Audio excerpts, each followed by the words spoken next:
Kate, hi, welcome to the show. Thank you so much. I'm so excited to be here.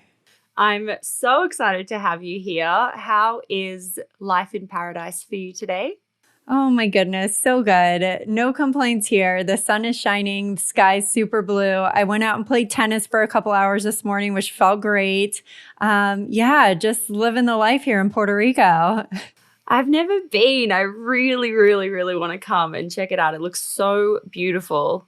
It is, but you're not in such a bad place either. I mean, Switzerland, London, and you've got some Australia going on. I mean, those are all three beautiful places as well. That's true. That's true. Lots of beautiful places. Little bit different weather. Little bit different weather. I would definitely trade for some sunshine at this point. I feel like it's been a long London's gloomy. It's been a long, gloomy winter season, but hopefully we'll come out of it soon. Yes. Yeah. So I'm so excited to get into this conversation today, especially from a selfish perspective of wanting to learn everything about Entrepreneurs on Fire and what you've been building with the business alongside John. Where do you like to start the story, and how does your story start within Entrepreneurs on Fire? Yeah, so I like to go back to the very beginning because I always feel like that is, otherwise it can seem like this all just happened, but a lot of hard work and luck and lots of stuff went into it. So John and I started dating in 2011, and I moved out to Maine from California to live with him. And I started a job in advertising and marketing, and he was working in commercial real estate. And one day I came home from work and he said, I have an idea to start a podcast. And I was like, awesome. What's a podcast? I was like not familiar with podcasting. I really wasn't that familiar with entrepreneurship at the point either. But he said, look, I've got this vision. I know this can work. I'm really inspired by it. And I want to inspire other people in the same way that I've been inspired. So I want to do this. I'm like, you do it. He quit his job. He launched the podcast 2012. And then about 4 months after he launched. So I was kind of like on the journey with him without being like in the journey itself. And about 4 months after he launched, he asked me if I would quit my job and join the team because he had this momentum going. He was gaining listenership. He had a lot of people reaching out to him from his audience saying, I wish I had other like-minded people to talk to because I feel alone on my journey and I'm not sure what steps to take next and I'm not sure if I'm doing the right things. And so John had this idea to start a mastermind, but he was just one person. He had 2 virtual team members at that point who were helping him with a lot of the logistics of producing the podcast. But in terms of like starting and managing a mastermind, he really didn't have the team to do that. And so he asked me if I would join so we could start creating products and services for our audience. And it took some convincing. I was a little bit like, I wasn't really sure if that was the best move for our relationship. And I didn't really know what that was going to look like. This was not my first leap into entrepreneurship, but definitely my first like partnership leap. But after a lot of conversations and a few weeks kind of going back and forth, we decided, okay, let's do this. And this year we just celebrated, well, actually, technically last year now, because we're in 2022 now, we celebrated 9 years together with the business. That is mind-blowing. 9 years. Wow, that's crazy. I'm interested, in those early days when he was 4 months into the journey, convincing you to join him, can you paint the picture of like, how much momentum were you getting? What was kind of happening that you were like, oh yeah, okay, let's do it. And were you monetizing anything at that point at all? So at that point, so our listenership was growing really quickly. And that was in large part due to the fact that John was doing a daily podcast, interviewing a successful entrepreneur. And you have to picture 2012, podcasting existed, but it wasn't like such a big deal, right? And so every time he had someone on the show, that was a lot of these people's first time being on a podcast and getting to share their journey and getting to talk about their business. And so people were very excited and motivated to share it with their audience. And so that really helped us gain this like snowball effect of new listeners finding out about the podcast, and that being the only daily podcast interviewing entrepreneurs at the time. So it was a very unique show at that time. So he started having people ask if he offered coaching, which he had kind of never really got into it thinking like, I'm going to become a coach, because John himself was learning so much about entrepreneurship along the way, right? Like he didn't have all this knowledge and advice to share. His guests did. So he was kind of learning along the way with his guests, but because he became such an authority figure, because he was the host of the podcast, people were asking about coaching. So he got a coaching certification. He started doing coaching. And so he was monetizing coaching a little bit. And right around the time that I joined the team, he'd actually had a couple of authors reach out to him and say that they wanted to launch a book, and they were wondering if they could come on the show to talk about it. And he thought, okay, well, if you want to sponsor the show, then you can come on as a sponsor and we'll talk about your book launch. And so he very happenstance came about this way to start getting sponsors for the show, like individuals who were launching books who wanted to talk about their book. And so he had started just barely started on the sponsorship routes. We weren't in the green yet. I mean, we were still in the red in terms of operating expenses and everything that he'd put into starting the business. Again, he had two virtual team members at the time. So it's not like we were, generating loads of money at the time. It was a really, a slow start, but a strong start.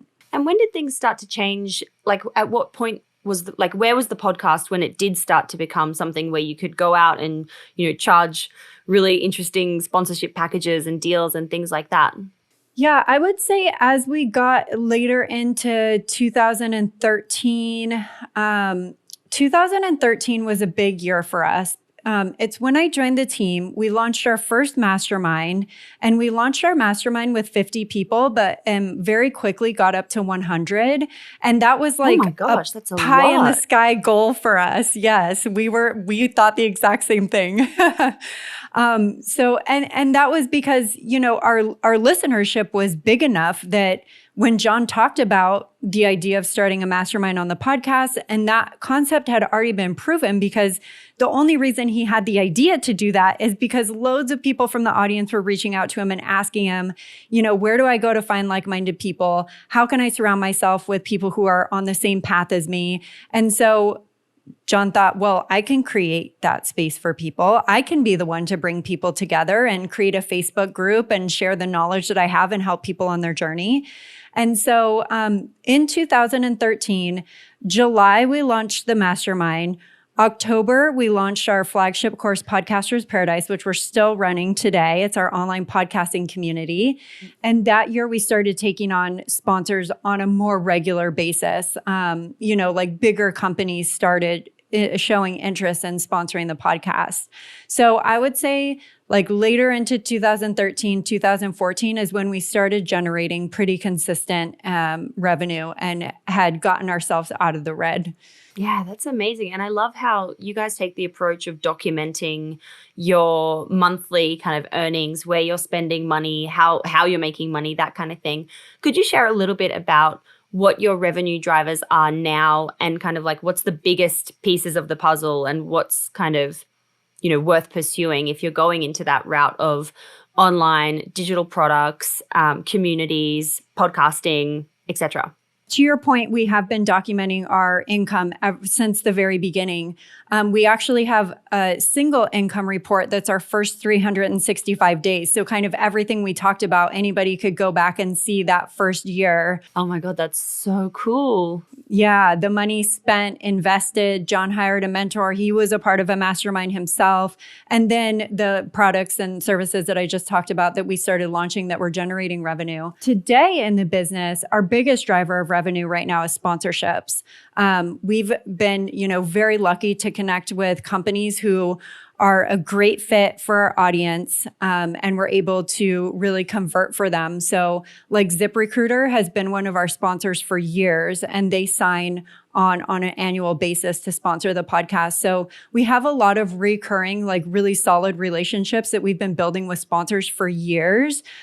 So that is currently our biggest driver of revenue. But sponsorship isn't super easy to come by because you have to have the listenership and the sponsor have to fit together, right? So sponsorships is a big one. Podcasters Paradise, as I mentioned, still running. And we started with a lifetime membership where you would just pay one price to join and you become a lifetime member. Around 2015, I want to say, we switched to a recurring revenue model. So that still generates around $15,000 a month for us in recurring revenue, and along with new members joining, because that's open all the time. People can join anytime. So courses is another one. And then we do have a set of physical products. We have 3 journals and a book that John launched earlier in 2021. So we do generate a bit of revenue from that as well. And then trailing would be our affiliate relationships. And that has kind of been like an ebb and flow for us. Like there was a time where affiliate revenue was a lot higher for us. We were engaged in a lot more affiliate relationships than we are now. I would say over the past couple of years, like we've really just honed in on that 80-20 for us. And it really is the sponsorships and the courses where we feel we can make the biggest impact and generate revenue. And it's stuff that we love doing. Like I absolutely love our community. And it makes me so happy to have this win relationship with our sponsors because, you know, our sponsors winning, we're winning, and our audience is winning. So it's working really well for us right now. Yeah, that's amazing having like the different revenue streams and kind of like leaning more into the things that bring you joy and actually drive a significant amount of the revenue. That's so cool. For anyone who's kind of just getting started in podcasting or is early on in the journey, what would your advice be around sponsorship? Like when should you go looking for sponsorship? At what kind of point in the journey is it worthwhile to start getting out there and asking for deals? I think honestly, anytime, but the key is it has to be either a very niche audience. So it doesn't have to be a huge audience, but it does have to be super specific because then you can go to sponsors and show them your engagement and the fact that they'd be a perfect fit for your audience. If you have like a marketing show, then it's going to be very difficult for you to prove to a sponsor that your audience is the right fit for them, right? But if you have a Pinterest marketing show, then you can really hone in on sponsors that would fit really well. So I think at any time, if you have a super niche and engaged audience, that you can absolutely start reaching out to sponsors. The other thing to consider though, if you're coming at it from the other end, really, looking to 5,000 downloads and up per episode is like a good place to start. But in both camps, really probably more like 10,000 depending on what advertisers you're talking with. In either of those camps, I think it's really important to consider what it's worth to you. You know, if they're helpful to the audience and they're bringing value, then that's one thing. But if it's just a slew of like 4 advertisements that maybe don't fit great or aren't benefiting the audience, then what is that doing to your show? And what's that doing to your audience, whether people are dropping off because of that? So you really have to weigh how much is a sponsor going to be willing to pay you? And is that amount worth what you're doing to put them on? Because probably like 80% of my working time is spent on sponsorships. Like it's not a quick and super fast, easy thing, you know, to develop these relationships, to get the reads right, you know, the invoicing and everything. There's a lot that goes into it. So it's not just like, hey, I connected with a sponsor and they're going to pay me money and I'm going to talk on the show. Like there's a lot more moving pieces than that. Yeah, absolutely. And this is a really nice segue into what I wanted to move into, which is more around like your day-to-day role within the business. From what I've read, you're very much kind of the engine, the back end, and you've got all the systems and processes and everything set up so that the show can have its success. So I'd love to understand, you know, what are the key systems and processes that you've implemented and what is your day-to-day life like behind the scenes? So definitely around our content, that's a big one. So any content that's getting put out on the blog, content that's in our newsletters. We have a weekly newsletter where we talk about the podcast episodes that are going live or that have gone live. We have a weekly roundup where we share resources and tips with our audience, with our newsletter list. So the content system that we have together is definitely critical because it helps us stay consistent. And of course, the production schedule for the podcast is a biggie because that's kind of at the center of everything. So the system that we have in place for that so that we're always a month ahead on our content.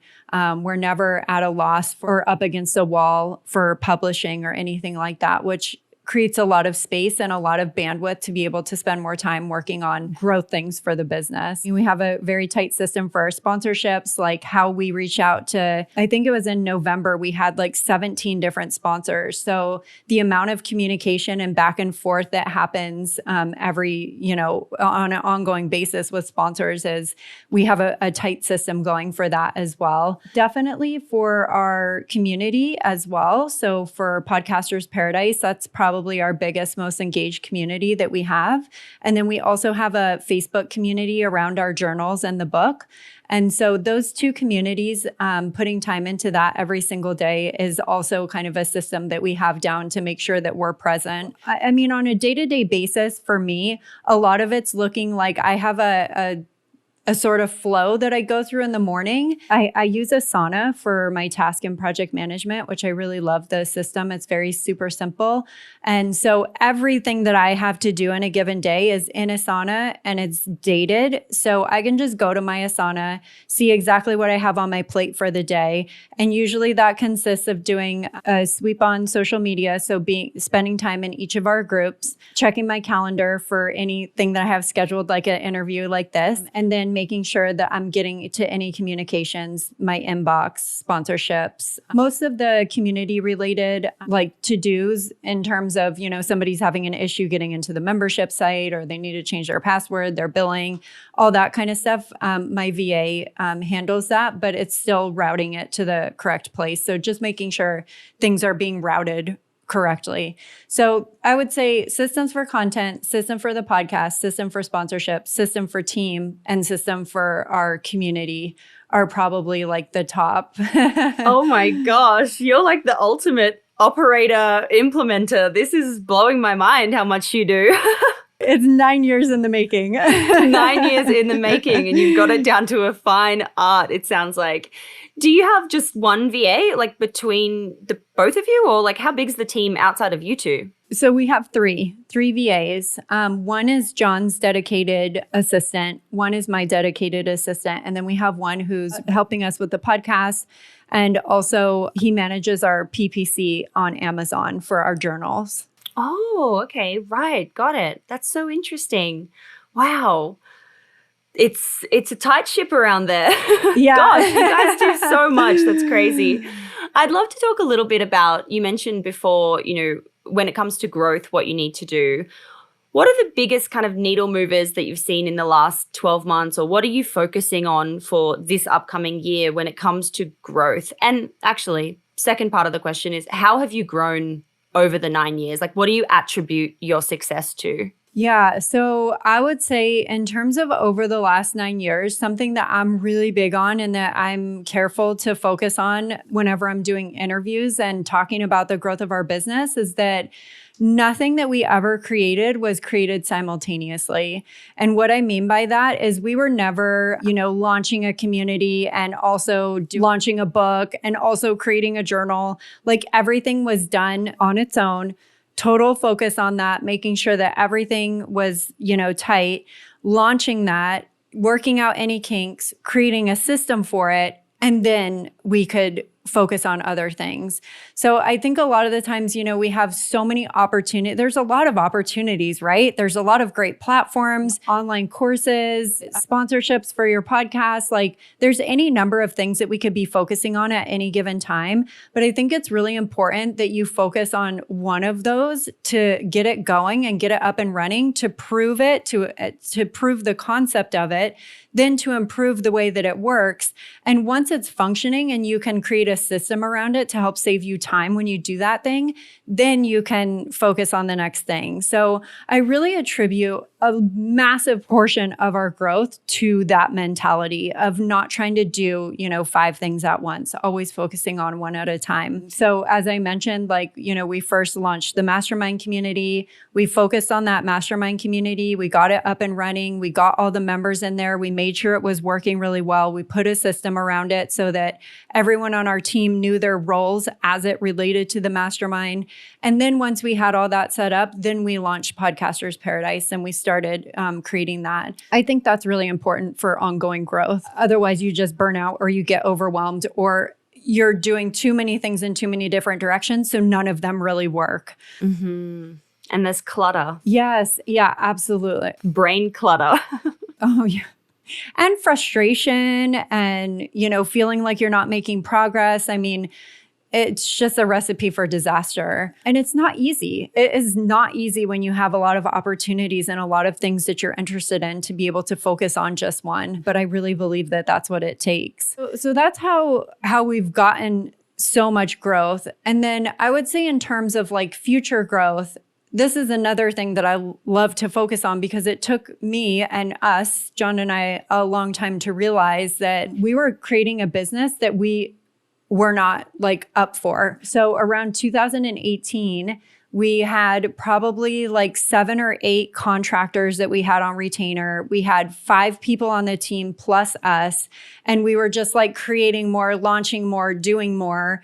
And we got to a point where we were wait a second, we created this business for lifestyle freedom and, to be able to take off and travel when we want and to make, of course, make an impact for our audience and generate revenue. But really, we were ready to have a business that could run without us if it needed to. Not that we wanted that to be the everyday of it, but that we could step away and not worry about the business crumbling. And so we really redirected our focus. We adjusted our contractor relationships. We ended up dropping 2 of our virtual team members who just honestly weren't necessary for the work that we were looking at ahead. And today, as I said, it's myself, John, and we have 3 virtual team members. We don't work with any contractors anymore, except for, we have a CPA, we have a lawyer, that type of stuff. But in terms of project-based stuff, we realized that the type of business we want to run doesn't require us 40 hours a week. And the type of business we want to run doesn't look like launching all these new products and services. What it really looked like is that 80-20, focusing in on what's already working for us and doubling down on that. Of course, we want to continue to grow ourselves personally, become better individuals, become better entrepreneurs. But in terms of new things, new projects, new courses, new communities that we're looking to launch, we really don't have anything on the horizon. We're really happy with where the business is at right now. And we feel that being able to redirect our energy back into what we already have going with Podcasters Paradise, with the journals, with John's book. I mean, that was really big last year. The book launch took up a massive amount of time. That was a huge focus for us and all the bonuses off the back end of it. But yeah, in terms of growth, we're really looking at continuing to improve what we already have. Does that mean it kind of sounds like you really focus on organic growth through launch, originally through the launches of new products and new offerings, but now instead of focusing on pushing for growth, it's kind of maintaining what you already have and just growing organically through that. Is that about right? Yeah, definitely. And it's really great. We were very lucky last year. We joined the HubSpot podcast network, which has been a big driver for continued listenership growth. And I really do feel like with John's book coming out last year and the journals on Amazon, I do feel like people are finding out about us every day who have no idea who we are, who have never heard the podcast before. Our site, because it has, because it's so old in the grand scheme of things. And we've been creating content on it for 9 years now. We get a ton of organic traffic through Google. And John and I are on other podcasts all the time. So we're constantly getting out there and, putting in the time to add value to other audiences, to connect with other entrepreneurs, and in that way, get the word out as well. So we've always been big fans of content marketing and organic growth. What advice do you have for someone like me who's really early on in the podcast journey, but looking to someone like you and John being like, wow, I'm going to try and get there one day? Yeah, I think it's really important to realize that no two journeys are going to look exactly the same. And so, we get a lot of people in our podcasting community like wanting a very specific and exact answer to solve maybe a struggle or a challenge that they're up against. And a lot of the times the answer is just like, you have to test different things out and see what's going to work for you, because we can tell you what worked for us. But when we started our podcast, the landscape was very different, as we discussed earlier in this episode. So I think it's really important to just stay flexible, be willing to pivot, and know that you can try different things. And if they don't work, then you just have to be able to be flexible enough to say, okay, I tried it, it's not working. Be tracking those metrics so that so that you have a basis for whether or not something's working. And when you find something that works, double down. It kills me when I see people doing things that are working really well, but then they start moving in like 4 other directions. I know we talked a bit about focus too, and really like honing in on one thing that's working. But I think that's also a critical lesson, is like, if you find something that's working, instead of expending your energy trying to go in like 4 different directions or try a bunch of other things, double down on that thing that's working. I feel like you're like telling me exactly how I am. I'm the person that's trying to do all the things. And if something's working, I'm like, we should do more. We should do all the things. You are not alone. When you're saying though, just to like dig one layer deeper here, you're saying that you're tracking something and if you should know what's working, that kind of thing. How do you determine if something truly is working or if it's only kind of working? Because obviously like you can see when things start to snowball, but it's not that kind of like viral moment maybe that people are looking for and then they're trying to replicate that. Oftentimes it is that, smaller kind of growth through like consistency, I guess you would say.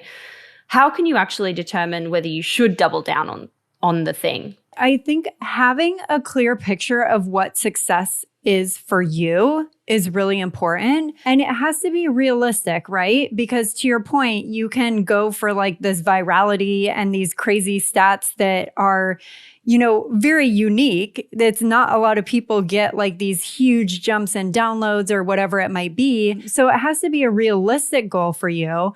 And for me on my podcasting journey, because I've launched several podcasts of my own, and I always kind of had in the back of my mind, like the growth of EO Fire, which is very different to the growth of the podcast that I've launched. And for me, it's always a matter of giving myself those small goals. And once I'm able to hit them, then up leveling from there. So, downloads is the easiest thing or one of the easiest things to track because you're just looking at numbers. I don't always like to use that as an example because for me, I don't really think that downloads are the most important thing for a podcast. But you could also start tracking engagement. That was always a really big one for me. I knew that if I could engage with my audience and understand, how they found me, why they decided to tune in, what types of things were really like triggers for them or that they really resonated with, and that would help me become a better podcast host. And so for me, a lot of the times I would test out different calls to action. And maybe my call to action that was asking people to sign up for a newsletter, I'd get maybe 1 or 2 people signing up, but then I'd have a call to action for people to reach out to me on Instagram and I'd get 7 people send me a direct message. So it's kind of being able to compare too. And that's why I think it's important to try a bunch of different things out to see what's going to work for you, because when you're able to have that comparison, then it makes it quite obvious. Okay, my call to action trying to get people to sign up for my newsletter is not working. But when I ask people to engage with me on Instagram, that is working. So I think having that comparison is important and understanding, okay, let me kind of double down on this engagement thing. And it doesn't mean I can't circle back to the newsletter thing. Maybe I need to start testing out different offers to get people to want to do that. Yeah, I love that. And that makes so much sense. So much sense. I'm definitely going to start tracking those. I've never really tracked my end call to actions for what I ask people to do. I just kind of go with the flow and mix it up. So I guess I don't know what works and what doesn't work. That's really interesting. That's an eye opener for me. Thank you so much for sharing that. We are up to the 6 quick questions, which is the kind of wrap up part of the episode. Love to go through them all. Some of them we might have touched on, some of them we might not have, but I always ask them all the same. So question number 1 is, what's your why? Why are you doing what you're doing? I grew up very corporate America. I didn't really know what entrepreneurship was. I didn't understand this whole concept. And I certainly was not of the mindset that you can create your life exactly how you want it. And after I found that out, I became very dedicated to helping other people realize that too. And for me to even be able to just share with one person that they are in charge of their future, that they get to choose, that just because you've been doing something, or oftentimes it's like, oh, I do it that way because that's the way it's always been done, or I do it that way because that's the way it's supposed to be, like challenging that and understanding that, no, you get to choose whatever way you want to go. And that's my why, is helping other people realize that. I love that. Love that. Very cool. Question number 2 is, what do you think has been the number 1 marketing moment for Entrepreneurs on Fire? Ooh, wow, that's a great one. You know what? When I look back on our journey, something that was so exciting for us because it was brand new and we were just entering a world in so many different ways that we were very unfamiliar with, is when John launched the Freedom Journal, and we decided to launch it with Kickstarter.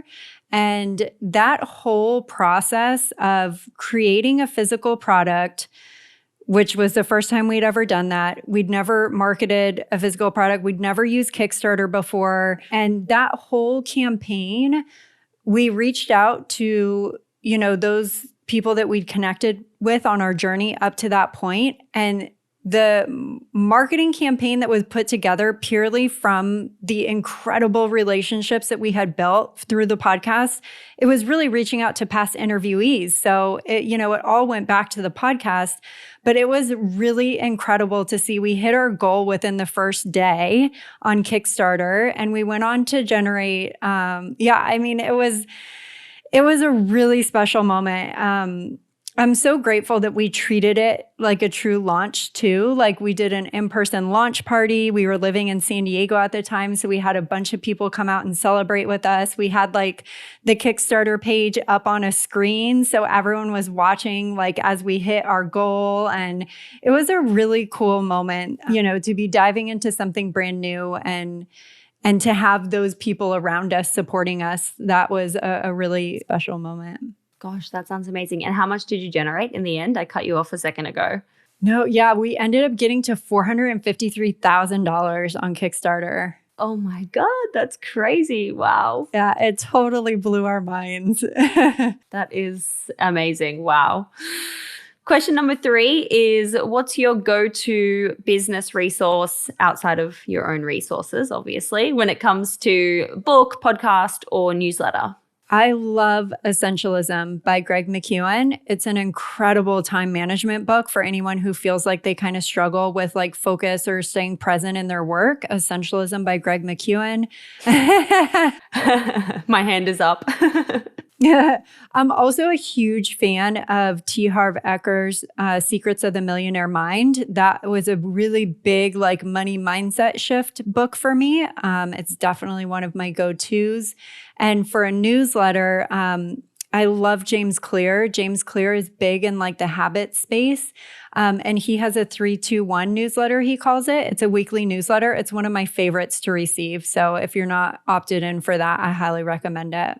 I'm going to be signing up. I didn't know he had a newsletter. That's so cool. Love it. Yeah. And I love it because it's a really quick hitting. Yeah. Oh, it was super inspiring. Amazing. Thank you.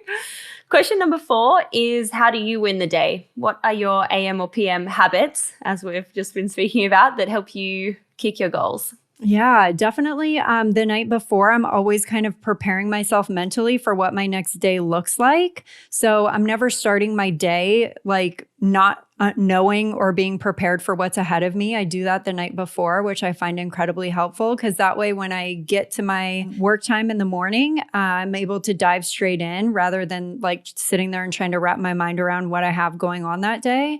And really just being diligent about task management. I use Asana for task management, and I also use it with projects and to work with our team. And that has been a really integral tool for me. I'm never like shuffling papers or trying to figure out what I'm supposed to be working on. I just put everything in Asana. You can put due dates on it. You can keep notes. You can add attachments. It's a very simple system, but it's very all-inclusive to where when I sit down in the morning, I pull up my Asana and I know exactly what I have to do that day. So there's no guessing, which I think is incredibly helpful when you're trying to be productive, to not have to spend any of your mental bandwidth wondering what you're supposed to be working on. Gosh, absolutely. 100%. Love Asana. Question number 5 is, if you were given $1,000 of no strings attached grant money, where would you spend that in the business? And it's more to highlight kind of what your most important spend of $1 is. Team. I'd probably spend it on team or, like contract services. I know we talked about it a little bit earlier in this episode, but, we're big on content marketing. So we really don't spend advertising dollars per se. We don't do like Facebook ads or anything like that, and feel very grateful for that we've built a business on content marketing. So I think our spend is probably a bit different from a lot of companies and businesses, and that those funds would be allocated, I would say, to team. Amazing. And last question number 6 is, how do you deal with failure? What's your mindset and approach when things don't go to plan? This is definitely has changed for me over the years. I feel like I've become a lot better at dealing with failure as I learn more and grow more. But it's absolutely, in this moment in time, I feel like I have the ability to take a step back and look at it and try and understand what went wrong versus getting really down on myself, frustrated, mad, angry, any of those types of things. Being able to separate myself from it and just say, okay, that didn't go the way that I wanted it to or that I thought it would. Why not? And being able to reflect and evaluate on that so that those same mistakes don't happen again and so that you can approach things better the next time, I feel is incredibly helpful. Absolutely. That one's a learning curve that we all go through at some point. Definitely. It's not easy. It is not easy. Kate, thank you so much for taking the time to come on the show today and share your learnings with Entrepreneurs on Fire. So far, I'm just in awe of what you guys are doing, and thank you so much. I super appreciate that. Thank you so much for having me on. I really enjoyed our chat.